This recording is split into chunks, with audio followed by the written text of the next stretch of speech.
Hey everyone, welcome back. My name is Tyler Dippery. I am here in my office in downtown Lubbock, and I wanted to talk to you today. We're going to continue our series on the 21 Irrefutable Laws by John Maxwell. Last week, we started with the first law, and now we're getting to the second law, the law of influence. So I'm going to have a quick presentation. We're going to talk about a few things here. So I'm going to share my screen with you and talk through some of these great ideas that we have with the law of influence.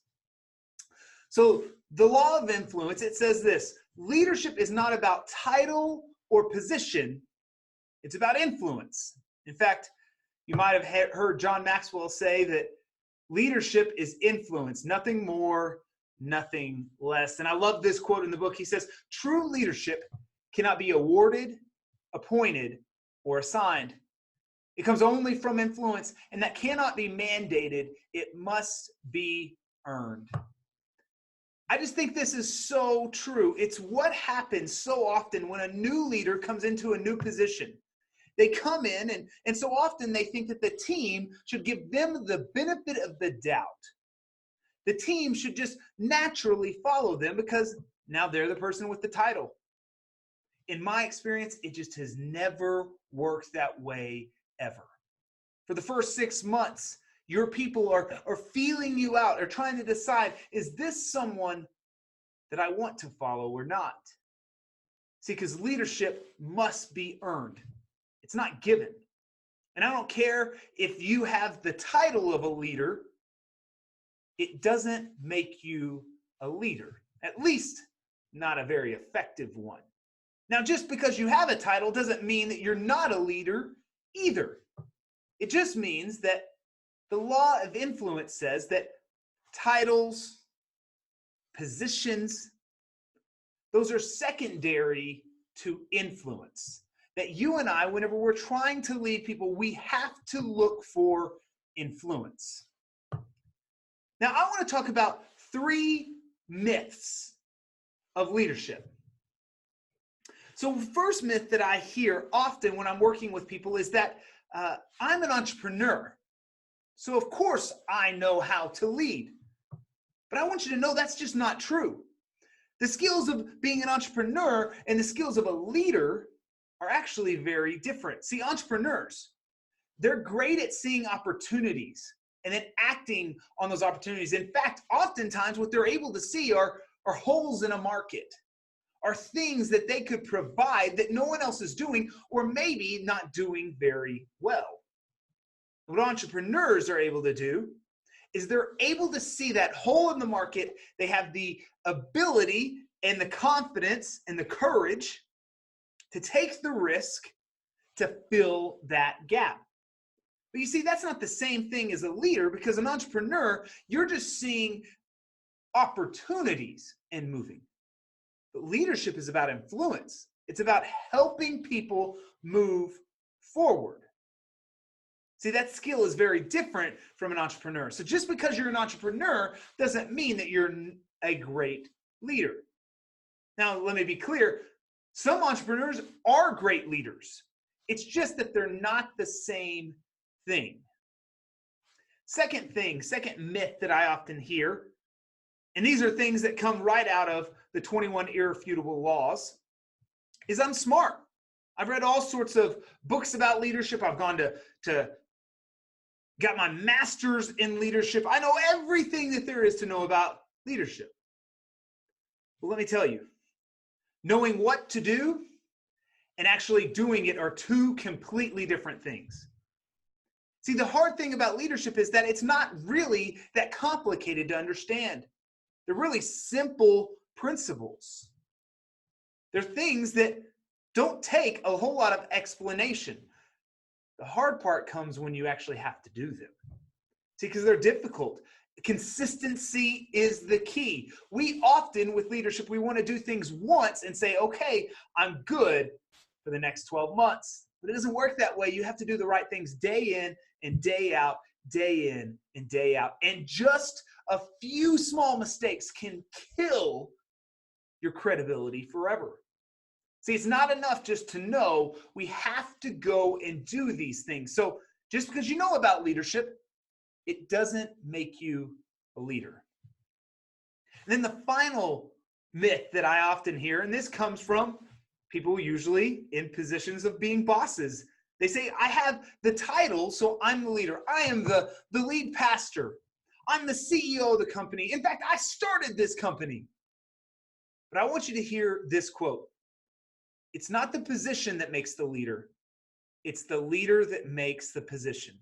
That's by Stanley Hufty. Look, your title, at very best, it buys you the benefit of the doubt for maybe a few weeks. Your title will buy you the benefit of the doubt for maybe a few weeks, but ultimately, you are going to have influence or not based on your leadership skills and abilities, based on the things that you do, not just because you're the boss. I mean, think of it. Think back to any other workplace environment that you've been in. You didn't follow that leader or not follow him just because he was the boss. You follow them because of the way they treated you, the way they treated others, and the way they lifted the organization. See, those are three big myths that I think we have to debunk. Just because you're an entrepreneur, it doesn't mean that you're a leader. Just because you're smart and you know what leadership is, it doesn't mean that you're a leader. And just because you have a title, it doesn't make you a leader. Now, it also doesn't mean that if you're an entrepreneur or you're smart or you do have a title that you can't be a leader. It's just those aren't the same things. I want to give you a quick story of this in my life of a person who had influence but absolutely no title. So whenever I was in college, I was working at a church as a youth pastor, and it was in a small town right outside of my college. It was about 15 miles. So it was a town called Hale Center. I know I used to joke people that I'd say it's a center of hell. It's not, obviously you can see here, it's not spelled that way, but that was often the joke that I made with my friends. But in this small church where I was a youth minister, there was this older lady. Her name was Naomi. Naomi is one of the heroes of my life. She was in her 80s when I met her. She was a widow who had also lost her son a few years before. So she lived all alone. She was not in terrific health. She had some issues with diabetes and things like that. But Naomi was a powerhouse. I mean, she walked in the room and everybody listened to her. She's one of the people that helped start, there was something in this town called Mission Hale Center. It was essentially a clothing closet, but it was much more than that. They provided Christmas gifts for people in the community. They provided a place for people to come get food. They provided different educational opportunities with computer skills and ESL. It was an incredible ministry. And Naomi was one of the people that really spearheaded this ministry. And I'll never forget walking into this church and realizing very quickly that if you were going to get anything done in this town, you needed Naomi. She had no title. She was not my boss. She wasn't even someone I answered to, but I realized quickly by the force of her personality, by the force of her influence, by the force of her life, she had great influence in this town. And if you wanted to do things, especially with people that weren't inside the church, with community members, you needed her on your side. Again, this is a lady that had huge influence, but absolutely no title. You and I, we don't have to wait to get a title before we can have influence and before we can lead. That is what I learned from Naomi. She is someone that I hold to be one of my heroes. She was a great woman of faith, but she also was an incredible leader that cared about people. At the end of the day, here are 3 questions that your followers are asking. The first is this: do you care for me? And I think as leaders, we really have to ask ourselves, is this true? Do I care for the people that I'm leading? Because if the answer is no, you are never going to have influence. So we've got to find ways, we've got to be able to care for our people deeply. Not just that they get a job done, but care for them individually. Second, Not only do you need to care for them, but the second question you have to ask is, can you help them? They're asking, can you help me? Does that leader have the skills and the ability to help them do their job or achieve their goals? Because you can care about people all that you want. You can be the best leader. But if you're not actually competent, people will stop following you. And the last one I think is the most important, especially for long-term growth for leaders. It's the question, can I trust you? Because even if you care for someone, even if you can help them, if they can't trust you, if they can't trust that what you say you're going to do, you do, if they can't trust your character and your integrity, they're not very far away from leaving and not following you. These three questions are key, and I think you and I should take time to really make sure that we have thought through these questions.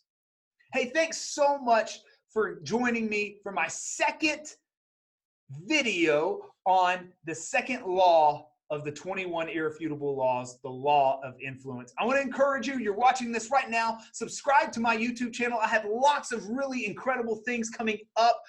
In fact, one of the things I'm most excited about is I have a new course. It's going to be an online course called Creating Impactful Teams. It's all about how do you and I, how do you as a young church leader, how do you as a young entrepreneur, how do we start building these teams that will take our organizations, that will take our ministries to the next level? How do we go step by step? And that's what we do in this course. It's going to release in the start of 2020, but I'm going to have lots of different promotional things going on over the next few weeks. So you're going to want to subscribe to see all these different things. Also, if you want to be on the cutting edge of all the courses and the things that I'm going to be putting out over the next few weeks, be part of my email list for special offers and things like that. All you have to do to be part of my email list is email me, Tyler@tylerdippery.com. I'd love to get you and make you a part of that email list so that you can get special offers that will be coming up in the next few weeks for this course. And this is just the start. This first course is just going to be the start of some of the things that I want to do in the future. Hey, thanks so much for joining me. We'll see you guys next time.